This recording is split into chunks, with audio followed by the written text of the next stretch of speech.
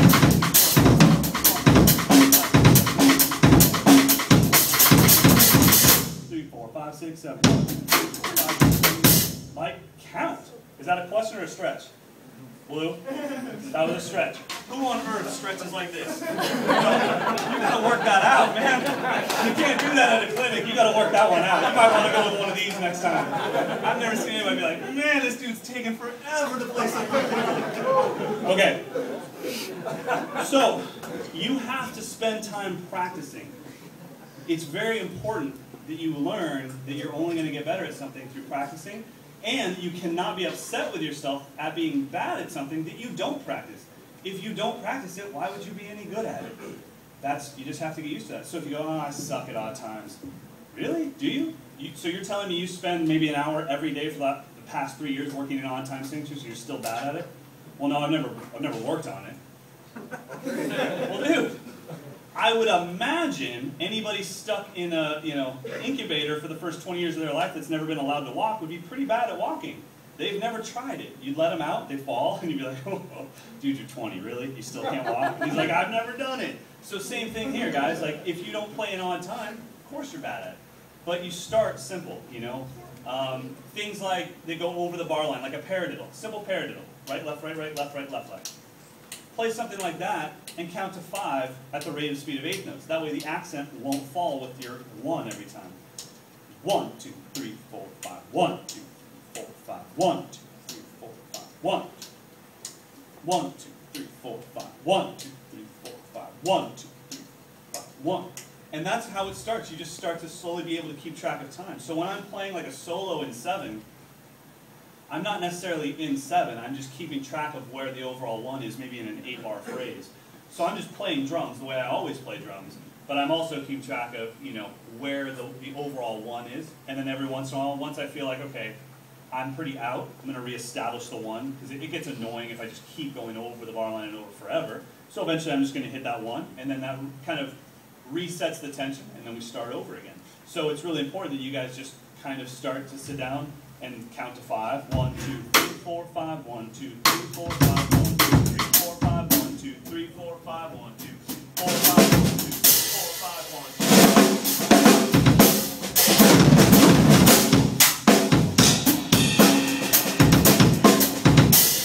4.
that's what I do when I practice. You don't have to clap for practice. You have a question or stretch? Yes, I got a question. Bring it. What about using the and between the counts when you're doing an eighth note or the one yana? Is that a good idea? Do you mean like instead of counting to 5, kind of like 1 and 2 and 3, 1 and 2 and? How fast you count it, the one yana, two yana, or the one and? Yeah, you know, if there's time for you to fit in subdivisions, like if I was in 5/4, then yeah, you know, 1 E and a 2 E and a 3 E and a 4 E and a 5 E and a 1 E and a. But in 5/8, that's enough time. Now, hopefully, the goal is that eventually you guys will feel this. So I don't want you on stage going 1, 2, 3, 4, 5, 1, 2, 3, 4, 5. That's not what I'm going for. What I'm saying is, if you're practicing it, don't think it's cheating. Like, oh, it sucks that I'm counting and my buddy doesn't count. Like, right on. Let your buddy have the bass player drop out for 10 bars and see if he comes in on the 1, you know? It's tough, you know, but eventually I am singing, like with that track that I played for you guys, I'm singing the bass line, don't, don't, don't, don't, don't, don't, don't, don't, don't, don't. I'm not going, 1, 2, 3, 4, 5, 6, 7, 1, 2, 3, 4, she's cute, oh no! You know, I lost track of the count. So it's really important that it starts with counting, and then yeah, if my subdivision, if the bottom number is smaller, like a 4, That's what I was referencing. yeah, then it might be, you know, 1 E and a 2 E and a 3 E and a 4 E and a 5 E and a 1 E and a 2 E and a 3 E and a 4 E and a 5 E and a. The only problem with counting like that is now I'm locked into a vertical grid of subdivisions where everything I play is going to be da da da da da da da da da. So it might, if I'm playing a 16th note groove, 1 E and a 2 E and a 3 E and a 4 E and a 5 E and a 1 E and a 2 E and a 3 E and a 4 E and a 5 E and a 1 E and a 2, then it might start there, and then hopefully I keep going until, and we all know what it's like to play something new, and we're kind of in this, what I call a dead sailor pose. It's like a BMX term when you go off a jump slightly to the side and you go, and you're just like this, and you know you're going to wreck, and you're like, ah, well, bring it. So we kind of play like that in the beginning, right? We go like, and we're in dead sailor pose, and then eventually this calm comes over you.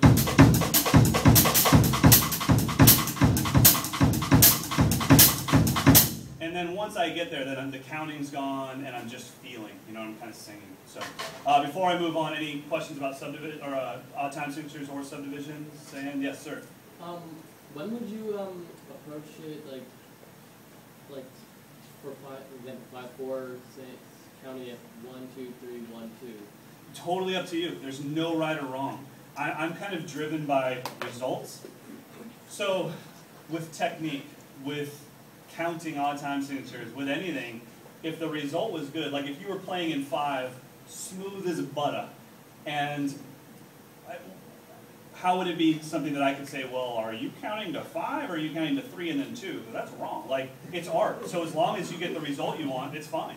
So some people are going to feel more comfortable going 1, 2, 3, 1, 2, 1, 2, 3, 1, 2, 1. But when I do that, to me, it's anytime I say the word 1, inherently it's reestablishing a start over point.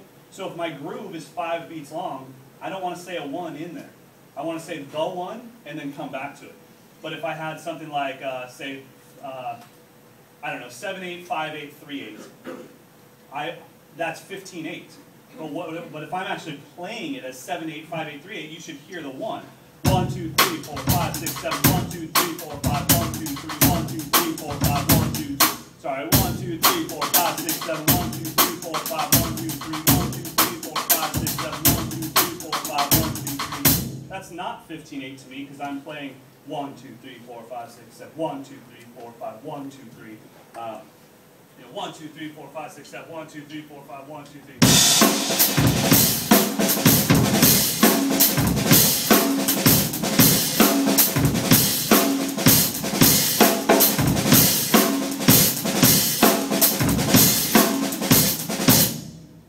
That to me, you know, yes, my entire phrase is in 15/8, but I'm feeling it as 1, 2, 3, 4, 5, 6, 7, 1, 2, 3, 4, 5, 1, 2, 3. So that, I hope that answers your questions. The phrasing of what I'm playing dictates my counting.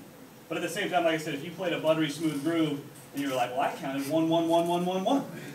All right, whatever, man. You know, like if somebody came into me and said, yeah, Mike, I've been working on this new technique, and then they killed it, far be it from me to tell you you're wrong, man. As long as it sounds great, you know, I might say, hey, you're going to probably develop some issues. You might want to talk to your doctor about your new technique. But if it was, I'd be like, hey man, how do you do that? You know? So I've had too many teachers in my past say, this is how it is. This is how it's going to be. And I was like, are you sure, man? Like, because I'm really into Slipknot. You sure this is right? And they're like, yes. I'm like, okay. And it's like, well, that's how I taught every student before you. Well, dude, I'm not every student before me. I'm me. So why don't you teach me based on me? And that's what teachers should do. They should take a look at the student and say, all right, I got to devise a plan for you and you alone. What are your goals? Not the dude before you and not the dude after you. What are your goals? So hopefully you guys find a teacher like that in your hometown. Yeah, go ahead. Isn't it easier to use a click track? Is it easier to use a click track? I mean, when you're starting out. No. I mean, when you're starting out, you're pretty positive that that click track is wrong. And it's speeding up and slowing down. It couldn't possibly be us. We're pretty amazing. Like, you know, so, and I don't understand what looking at the click does, but it's like, and it's like, what are you doing? It's you. And it's like, no, it might be you. So I think using a click is something you should do with a teacher first, so they can really watch you. Because I've been teaching since I was 17 years old, and I've had so many students just keep on playing, like, and I'm like, what are you doing, dude? Are you trying to do that? Like, and they're like, what? They really don't hear it. We as young drummers, we don't hear it. You know, or they'll be playing with a track and they just start going on their own and they keep going. They don't even look for help. They're like, oh, you feel that? I'm like, bruh, I'm feeling something. But it's the both of you. Could you? I'm like, and I realized, wait a minute, you can't hear a snare drum. And you know what? Do you remember listening to drums for the first time with your girlfriend, your wife, your mom, your dad, a non-drummer? And you're like, do you hear that? And they're like, no. I only hear Katy Perry's voice. That's it. And I'm like, well, babe, there's some serious sauce going on underneath there. You know, just turn her down a little bit, and we can hear the goods. You know, and so you have to, as a student, be aware of that, and as young instructors, you have to be aware of that too. Like, no one's trying to fail. We're all trying our best. And if they don't hear it, they don't hear it. And you have to find tracks that really show the drums. You know, one of my tracks I use for my students is called Tempted by Squeeze. And it goes like, boom, and I mean the snare is so loud in that track. It's pretty obvious where it is. And the beat is very simple, and the hi-hats are up in the mix. It's a loud drum mix. You know, so I have a playlist of stuff that's a loud drum mix that my students can really hear. So, all right, so moving on. Inside that track, we did something, there were some little variations of a lick called the bluzda. It's one of the most overplayed licks in the history of the world, and I hope nobody here is struggling with drug addiction, because I don't want to make fun of it, but it's damn near crack. Once you learn the bluzda, you will not stop the bluzda. It's hard to put down the bluzda. It's just a cool sounding lick. It's very simple. It's technically 4 notes if you don't count the flam as 2, if you count the flam as 1. It's a flam, then right, right, left. Generally, it's a left-handed flam. So really, it's this without any flair.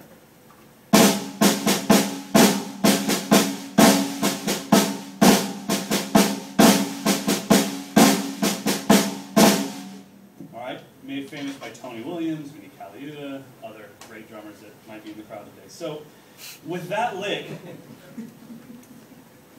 you know, when I learn something, I think, okay, like if I get it down,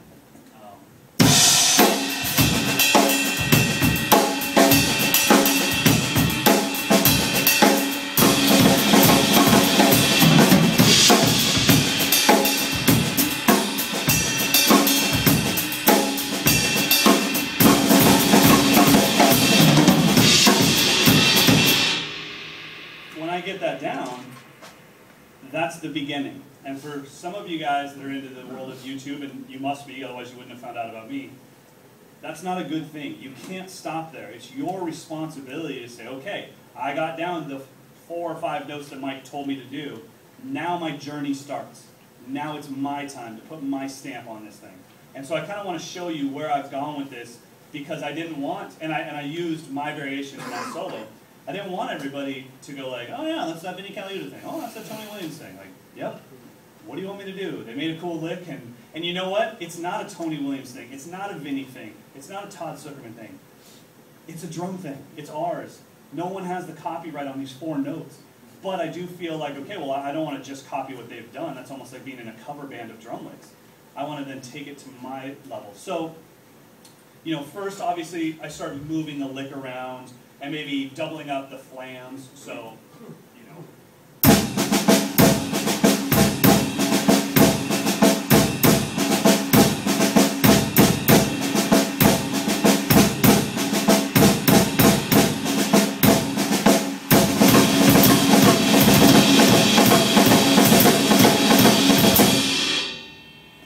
And then it's like, okay, cool, I think I've seen that 428 million times by other drummers, so that's not far enough. I need to keep going, I move it around the kit.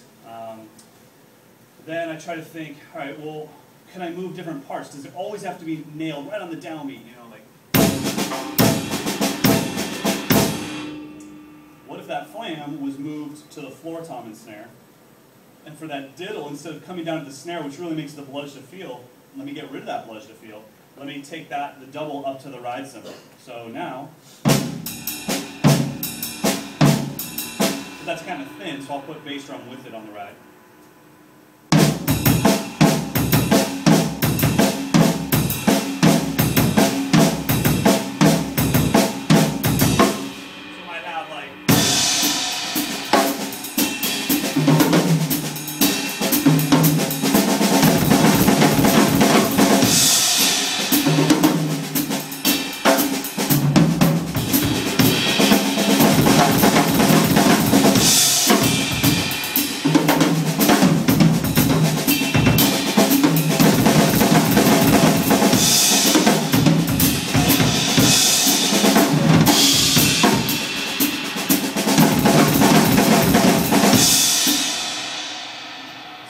Somewhere I feel like, yeah, that's kind of mine, man. Like, I don't...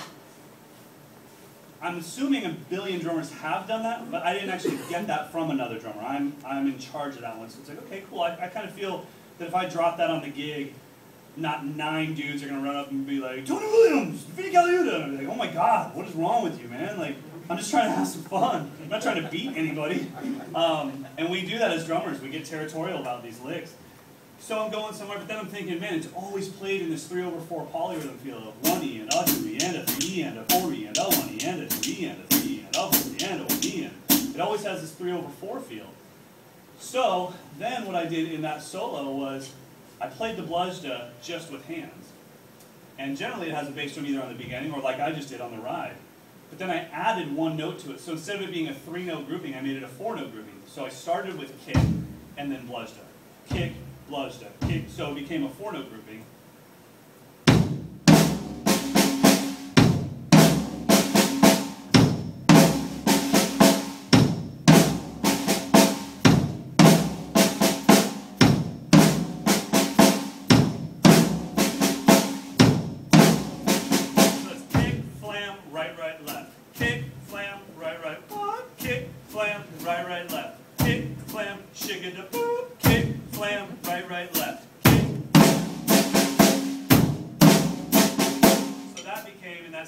Same tempo we were just playing.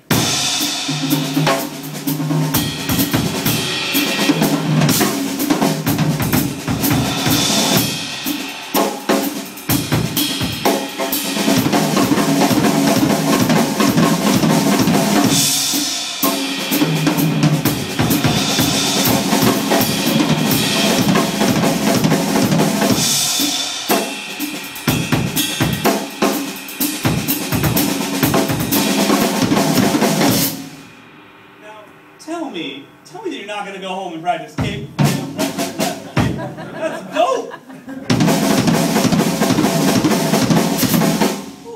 We just put some hi-hat in there. It'll be good.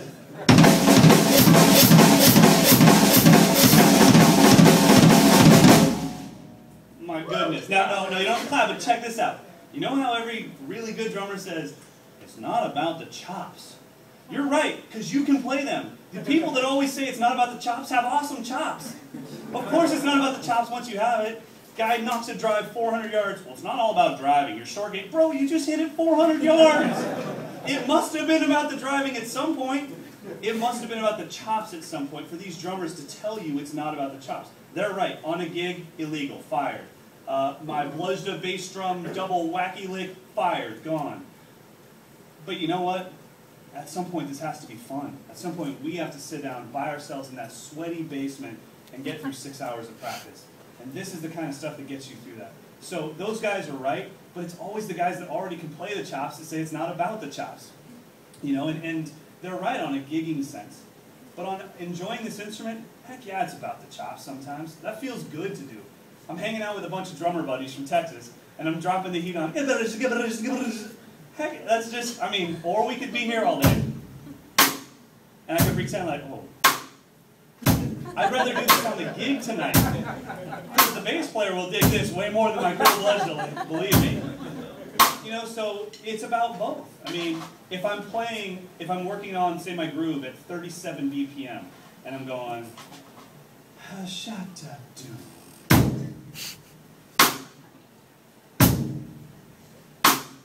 Probably by the second chorus, I'm going to press pause and go.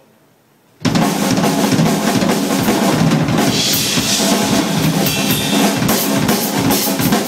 know, I'm going to go bananas into my self-medicating licks that make me feel better about being me, and then I can get back to going, what? Oh. What? Oh. You know? Because yeah, this is important. Of course it is. That's a given. But it's fun to go kick, bam, right. You know what these are? These are skateboard tricks. And they're fun sometimes. Sometimes you got to skateboard to work. You're probably not going to stop off at the 5-stair and do a little heel flip, jelly mambo sex change varial just to prove that you can do it. But when you got 20 hours to kill, heck yeah you are. And that's what this is. This is a skateboard trick. And first you mess it up and you don't land it and the board shoots off. And then eventually you land it with one foot. And when you land with one foot on a skateboard, you wreck your jump. Then eventually you land on both feet and you skate away. And that's what it is when you go.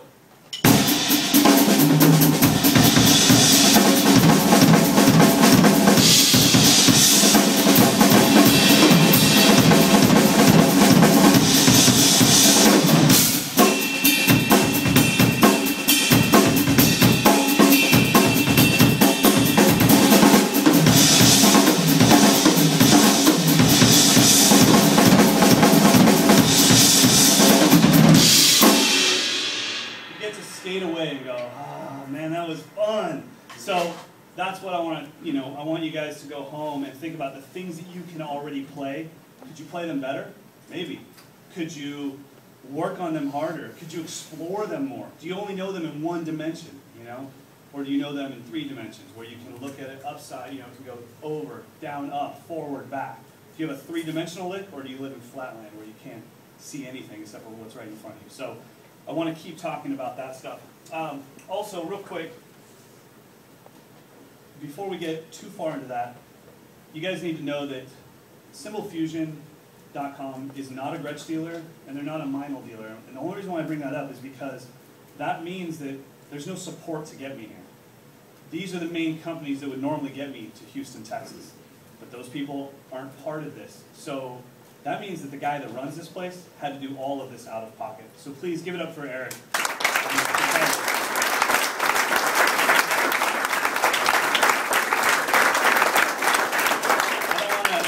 Until the end and make you think it's like some afterthought. I mean, it's really important that you guys know that. I mean, I'm sitting on a plane flying to Texas thinking, Gretsch isn't paying for this. Meinl's not paying for this. Like, my companies are obviously chipping in, but Eric is the one that had to get me here. So, I mean, that's pretty incredible. He could have brought in a DW artist that's also a Zildjian artist, and it would have been a lot easier for him. But he asked a long time ago, hey man, I want to bring you to Texas. And I was like, I'd love to come to Texas. I didn't know about your freaking humidity, but I'd love to come to Texas. And it's been an amazing time so far. So, Eric, when you see him, give him some thanks, because that was really cool of him to do that and bring me all the way here.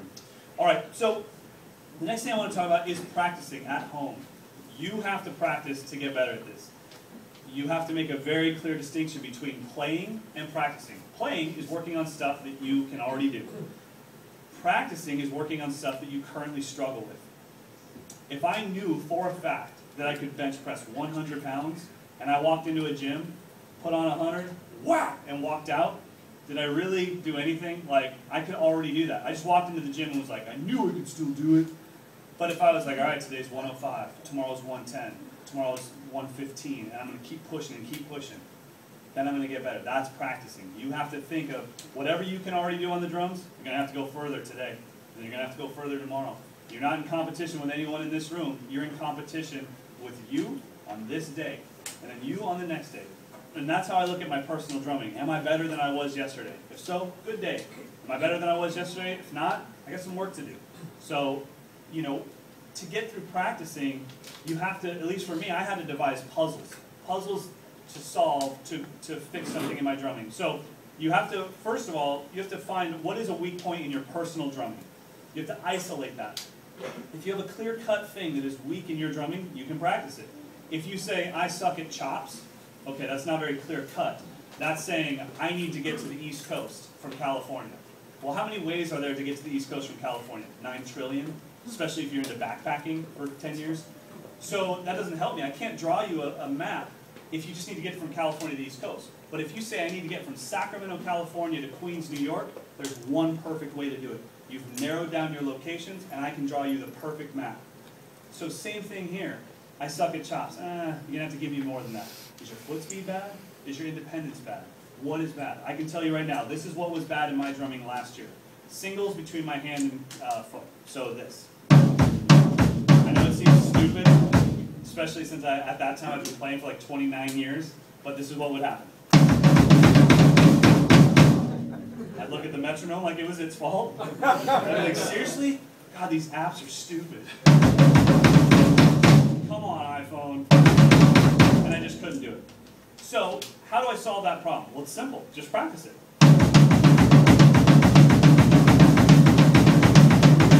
All right, we're about 8 seconds deep. I'm bored, you're bored. I can't do it. I'll do that for maybe 2 minutes, and I'm done. So I devised puzzles for myself to solve that involve that. And that way, it would keep my brain occupied for 2 hours, 3 hours, 4 hours. So the puzzle to solve for me was this. All right, I'm going to do 4 hits per drum. Right hand on floor tom, left hand on snare. Right hand on floor tom, left hand on rack tom. All right, that's 1 cycle. I'm going to do that twice.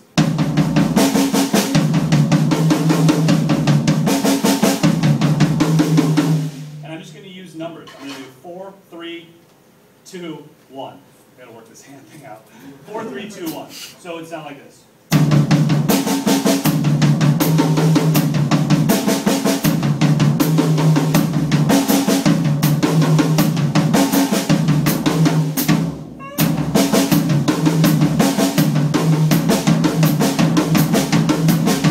And I did the singles 4 times in a row, 4 cycles, just to kind of finish off the phrase.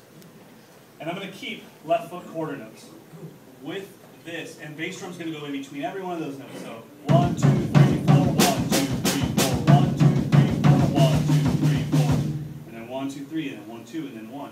And I'm going to see, and the puzzle to solve is, can I do that 4, 3, 2, 1 while keeping this in quarter note time? Now, at first I couldn't. I would do everything until the 4s were okay, then the 3s. I'd say something if we weren't in this specific building, but let's just say it wasn't good. So I'd go,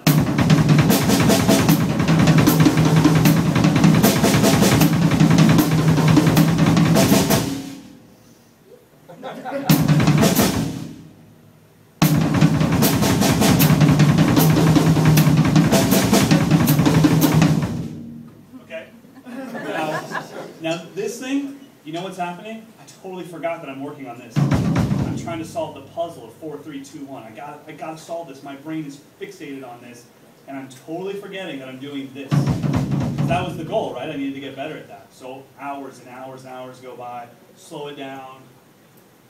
Isolate my problem. What's my problem? 3s. Well, then just work on the 3s.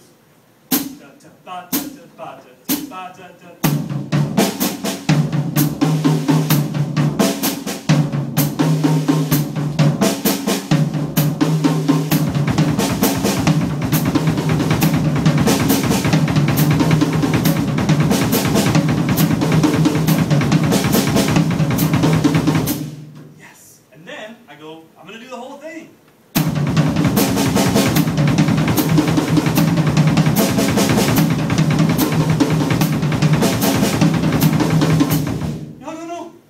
No, we had it. And then I start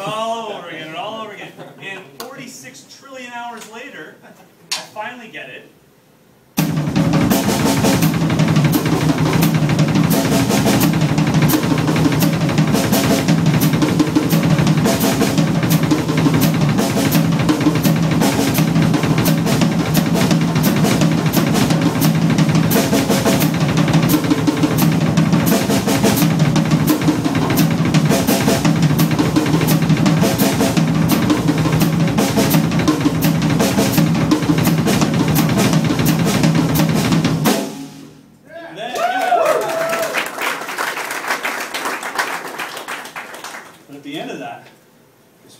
Skill. Now I'm playing.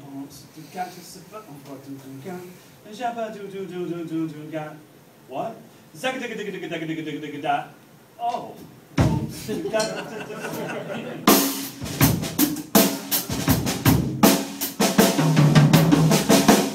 What? Oh.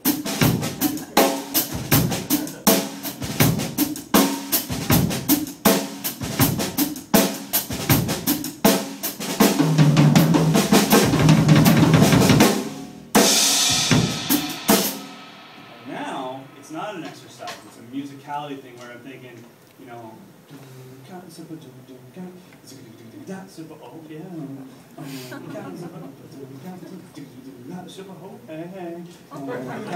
and now it's just showing up where it needs to show up. So creating puzzles out of your problems will solve that problem for you. It'll get you through that boredom of practice. Like I said, I knew that this was a struggle for me since I was 7 years old. I didn't start working on it until I was like 33. So that's a long time. That's multiple decades of knowing I'm bad at something. And I would practice, because I saw Vinny Caliuta do it. It was the Buddy Rich Memorial Scholarship thing, Dave, and he's pushing up his glasses while going like, and I was like, that's so easy.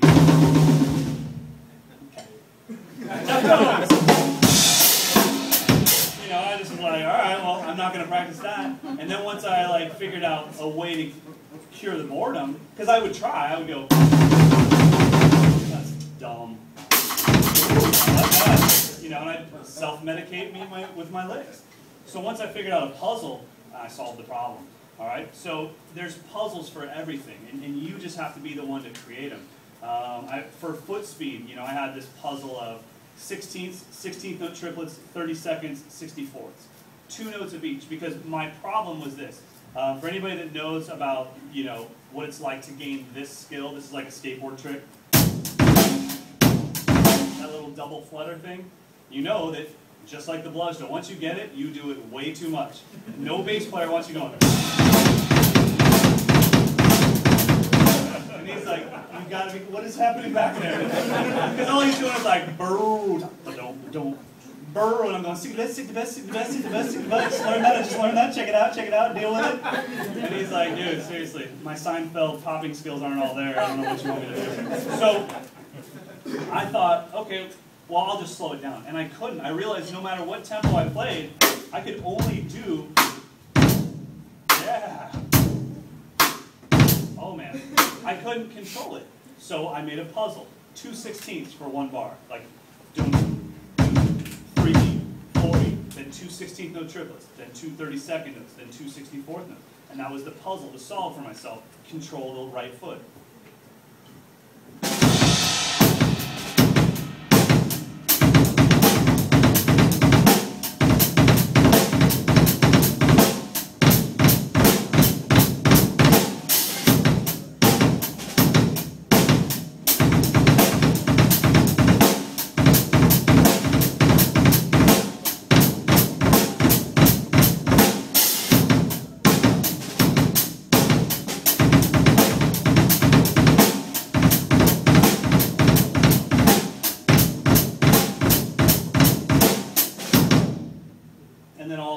I have control over my foot, and to build that, to get that speed in the first place, another puzzle to solve. It was right kick for 4 bars, left kick for 4 bars, right left kick for 4 bars, together for 4 bars to give me.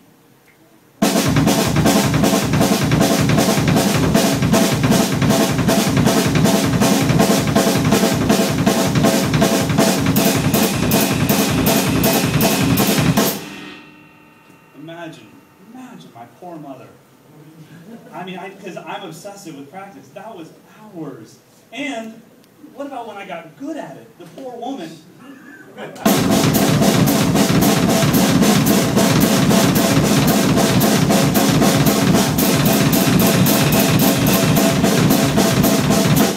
move it.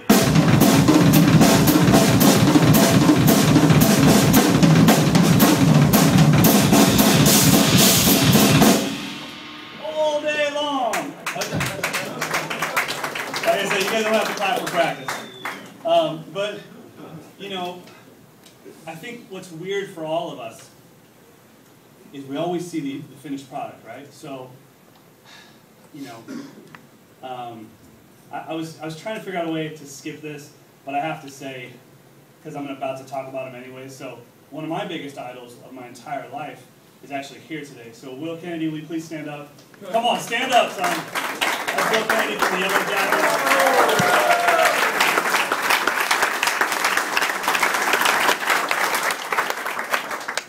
So when I started listening to the Yellow Jackets, it's depressing. Because you're like, well, I guess I should stop. I mean, I'm never going to be that good. But I had to tell myself, wait a minute now. I'm listening to the final result. I wasn't there for the, you know, hundreds and hundreds of hours of rehearsal that took to make this product. And I wasn't there when Will was brand new at the drums. And I wasn't there to see his buddies say, hey, we're going out tonight, Will, you want to go with us? And he goes, no. I can't go out tonight. I got to work on this. You know, and I didn't see all of that. So you have to remember, when you see me on YouTube or you see Will Kennedy in the Yellow Jackets TV, you missed the hard part. So it's okay that you're in that hard part right now, because he was at one point. Myself, I still am. Heck, I'm there every day. So don't get discouraged. You're watching the final product. You didn't get to see the rehearsals. You didn't get to see the dropped sticks. You didn't get to see the missed notes. You didn't get to see the I forgot my sheet music to this jazz band gig for school and now I'm just going to be terrible. Like, you missed all of that. You only saw the final result. So don't ever get discouraged. Like, and just know if you are discouraged, find me on Facebook, find me somewhere. I will call you on the phone and we will get through this, because we're all in this together. All of us. Like, we all have the same goal, right? We just want to be better at this. So to be competitive or to be negative about any of this, it's pointless. We all want to be better at this. We're all on that timeline. Day one, Buddy Rich, we're in here somewhere, so wherever you are, it's okay. You know, we're all trying to move forward. All right, so I want to show you guys one last puzzle, and then we'll kind of get to some Q&A stuff. I want to make sure I don't forget anything. But by the way, does anybody have any questions so far about anything about the licks or anything? Yeah, what's up, man? I do this when I was starting out, but why do a video recording yourself? And Sure. Back and you talked about, you know, the mindset of moving forward and keeping that positive, you know. Yeah. But I never knew about that. I wasn't like, I didn't have the JoJo Mayer DVD back when I was like 10, you know. Is there a benefit to moving your foot on the pedal for those strokes? Or is there anything wrong with leaving your foot in one spot? Desired result. I mean, if you sounded exactly the same as I did and I looked down and your foot was backwards, what can I say?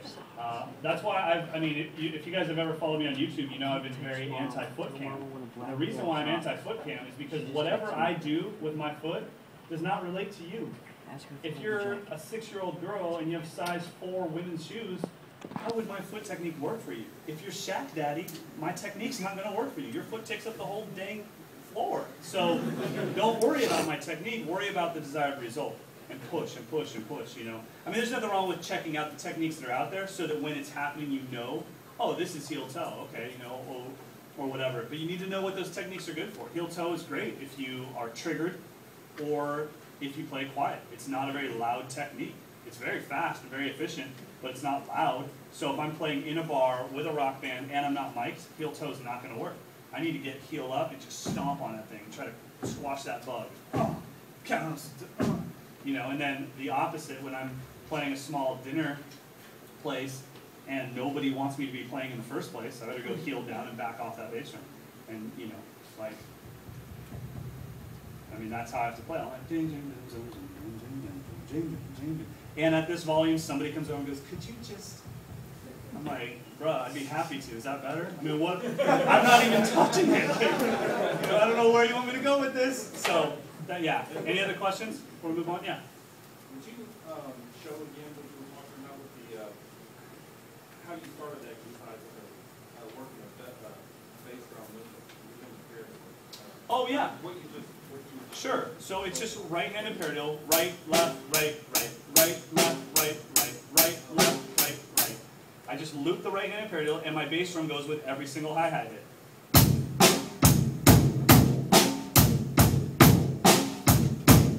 And the only thing that really changed is I kind of slosh the downbeat, so it.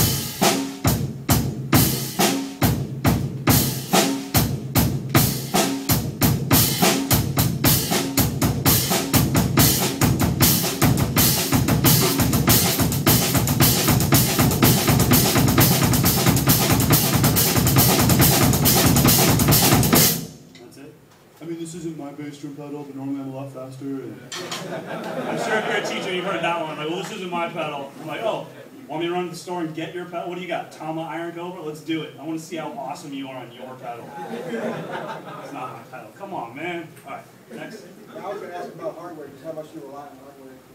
I don't. Stands are important to me.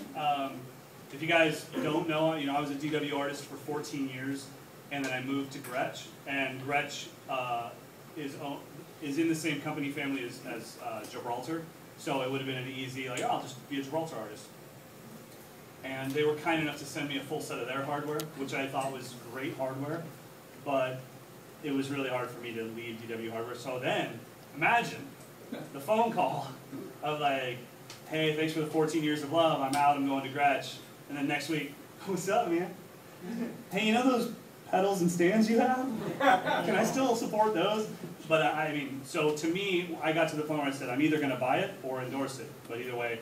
So the tops of stands are really important to me. It's really important that my stand can go anywhere. I can't stand that click thing, because with my OCD, inevitably the click is the opposite of what, it's like click or click, and I'm like, really? You guys couldn't figure out this one? The kid's stretched in that position. How hard is the one that's just straight up and down? Why is it click and click? Same with the snare. I'm like, click, okay. Oh, Buddy Rich. Oh, Peter Chris. Oh, Buddy Rich. Is there anything in between? Come on. So I like for my stuff to be like omni-joint, like just be able to, so, but as far as moving parts, I grew up on a Ludwig Speed King, which was neither speedy or kingly, so I don't care. I mean, whatever you got. And then it's up to us as drummers to not complain. It's up to us to adjust.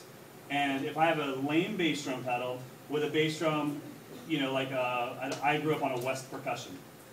And then I had a Jugs, which was awesome. It said Jugs right across the bass drum head. So for me, if I came here and they're like, sorry, we don't have Gretsch, but we have this, I don't know, CB700. Instead of complaining about the drum set, why don't I fall in love with what the drum set has to offer?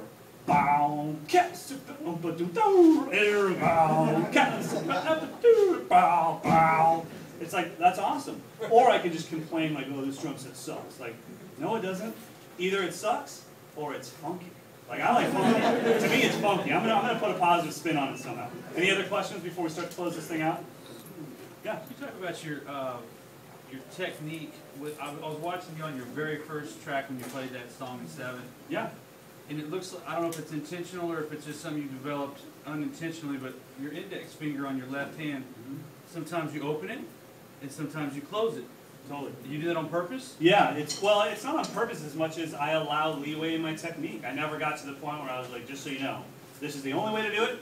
Deal with it, it's art. Like, what? It's art. I can do whatever I want. So, you know, I played, my fulcrum was thumb and first finger forever. Back 3 fingers are a flap that moves my stick. That's how that's how I drove around town safely. And so that was my technique forever. Then Dave Weckl comes out with his new DVD and he's like, just so you know, BAM! And I was like, what? No, bro. I'm 12 years deep into this one. What are you doing with that? And he's like, this is my new thing. It's the evolution. And he's flowing everywhere. And I was like, ah. And I tried that. I'm dropping sticks left and right. And then, JoJo comes out and I'm like, what do I do? So then I got to the point that I was like, I'm just going to play drums. So when I'm on a pad, to me a pad is military. It's perfection. I try to make sure everything is as perfect as possible. When I'm on the drum set, it's art.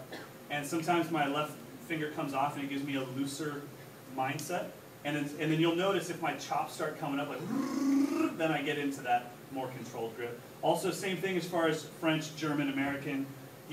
I practice on a pad in pretty much a German timpani grip. But when I get on the drum set, it's art. Now, if I stayed in German timpani, palm down, thumb to the side, and I go to the ride cymbal, for, I don't know, 10 choruses of a jazz tune like this? Are you crazy? I just play sax instead. This is insane. So I tuck the elbow down, thumb comes up, and now I'm in a French timpani grip, and I could be here all night. Same thing with my hi-hat. I don't want to be like this. So when I get on the drum set, this is art. Whatever happens, happens, you know. But then, and then there's things that I try. I mean, I try not to, I don't want to go like run around like, this is art. Like, your pinkies are out, bro. It's not art. It's kind of weird. So I try not to be flying around with this one. You know. But yeah, as far as that finger off thing, certain grooves are usually finger off, more middle finger is my fulcrum, has a looser feel to it. And then chops and licks usually kind of batten down the hatches a little bit. Anything else? Anybody? All right, cool. So I'm going to play one more track for you, just because it's turned into more of a talking fest than a drum clinic, which I hope you guys don't mind. I just didn't want to come out and be like, what up? So, and I think I fly out of here in like a half an hour, so I'll be here to talk as much as I can, you know. I'll stay as long as I can and sweat with you. This is a little Latin track, but it's kind of Latin fusion. So since it's Latin fusion and made in America, it gives me the freedom to play drums the way I want to play drums. I don't have to play a Cuban cascara pattern through the whole thing or a songo through the whole thing. So I took the songo, this groove right here. I'll just kind of play it quiet for you. This is a 2/3 songo, made famous by Changuito from the band Los Bonbon. It's got a tune vowel on the bass drum, 1 and 3 on the hi-hat. Well, we feel that as quarter notes. They feel it as 1 and 3. And then some left-hand hot sauce. So I just kind of put my own stamp on it, like, you know, my linear style thrown into that. That's the base of the groove I'll be playing. But then I put in this.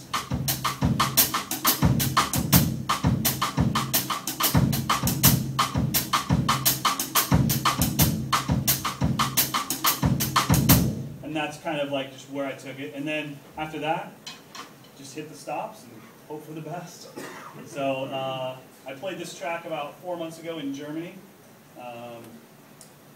The humor didn't go over so well there, but it was one of the greatest times of my life for sure at the Meinl Drum Festival. But besides that and a little sound check today, I haven't heard this track. So if I miss parts, just be like, right on, Mike, we're with you. We got your back, buddy. And front of house guy, this one's a little bit louder than the last one, so you might want to back it down at first.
My hi-hat work would have been way better with my foot. So, this is, to me, the most important part of this clinic. So, I think I got enough sleep last night that I'm in control of my emotions to get through this without getting teary-eyed. But, so, how many of you guys have ever put up a video on YouTube? Anybody ever uploaded a video on YouTube? Okay. So, I'm sure you're aware of the hate that's out there. Yeah, it's overwhelming. Well, think about this. This is a true story. Got a student, and wanted to play drums when he was a kid. Dad, I want to play drums. 6 years old. Want to play drums, want to play drums. Dad's like, it's not going to happen. Please, I want to play drums. All right, let's go to the music store. They go to the music store. Cheapest drum set out there, $500. Dad's like, there's no way. We just can't afford it. He's like, all right, well, I'll wait. I'll save up. I'll save up. And the kid's going to mow lawns and do everything and save up and make this work. A couple years later, kid still wants to play drums more than anything in the world. Dad, I got $300. If you guys can just do $200, we're good. Dad didn't have the heart to tell the kid it's never going to happen. We live in an apartment. I'm sorry. So he finally levels with him. Son, you're going to have to do something else. Football, baseball, soccer. We live in an apartment. It's not going to happen. Kid still wants to do it for a while. Around 12, 13, finds football and just loses interest. But always wanted to do it. Then he goes through college and becomes a chiropractor. He becomes very successful. It's time to retire. Dude's in his 50s now. He's got plenty of money, and he's got a house, and he's got the drum room. The thing he always wanted his whole life was his drum room. So he gets that. Then he goes to the local music store, and he gets his drum set, his dream drum set. And he sets it all up. And he's never played drums in his life, and he's horrible, just like we all were when we started. But he practices, and he does the one thing he's always wanted to do. I just want to play Back in Black by AC/DC. You know, we all have that song. And man, if I could just play this song, I'd be done. I'd call it a day. So he does. He films it, puts it on YouTube. What does he get? You suck. You're the worst drummer ever. You're a loser. Just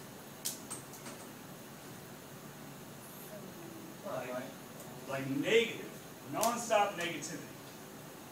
So what he does is he takes that drum set and he takes it back. And he's done. He's like, I don't want to play drums ever again. I don't want to be a part of this hatred in this community of drummers that just talk smack about each other. So we just lost a family member. We just lost somebody that had just joined our family. He just got to the drum side of life, and now he's done forever because of YouTube and hatred and all this crap. So what I need you guys to do today, and this is, I only do this at clinics because I can't get this to come through online. It's just, I'm just calling it the Positive Post campaign. Just do me one favor. Find any drum video on YouTube, on Facebook, anywhere, and just write something nice. I don't care what it is. If it's the worst drummer you've ever seen, maybe their hi-hats sound good. If, you know, I mean, seriously, like find something positive to say because you might save him, you know?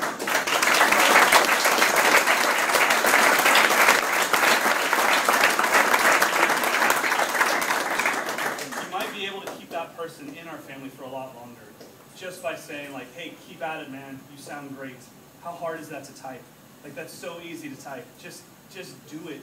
I don't care who it is. You don't have to tell me about it. Just when you get home today, go on YouTube, find something, especially if you think that person maybe needs it, especially if you see negative comments. The other thing is this. If you have videos out there, do not think it's cheating to take down negative comments and cuss words. Take those down. You're in control of your own videos. Don't leave those up. If somebody says you suck, I guarantee it's somebody that doesn't even play drums and they got 10 high scores on freaking Pikachu, Pokemon, whatever. And, you know, I always, like, the guys that tear me up the worst, I'm like, well, let's see what you got. I go to their page and it's like, Halo, top score. I'm like, what? You don't even play drums. How are you dogging me out? And it's so pointless. When, you know, I mean, when I see a quote-unquote bad drummer video, I try to remember the timeline. Okay, is he a bad drummer or is he exactly where I was when I've been playing for 3 years? That's probably the case. And it's really rare that I see somebody that's like, what's up, this is Jason, I've been practicing nonstop for 10 hours for 46 years. You know, it's like, hey, there was a time where right hand and right foot just wouldn't go together. So it's our job to go back in time, remember what that felt like, and then comment and say, hey man, keep at it, you're doing great. So can you guys do that for me? Sure. Yeah. And can you guys do me a huge favor? Since, like, one of my biggest idols of all time is here, and one of my new idols in Isaiah is here. Can you guys maybe just take a picture of the three of us up here and then tag me in it? Yes. So Will, come up. Isaiah's come up. I'm not missing this opportunity. I don't care if you call me a nerd. I'm taking video it. I got two of my favorite drummers here. Let me get. Okay, now here for all of you guys. This is the key to a great picture. 1, wipe off the sweat. 2, half squint, half smile. If you go full smile, you look cheesy. If you don't smile, you look mad. But if you half squint and half smile, every time. Come on in.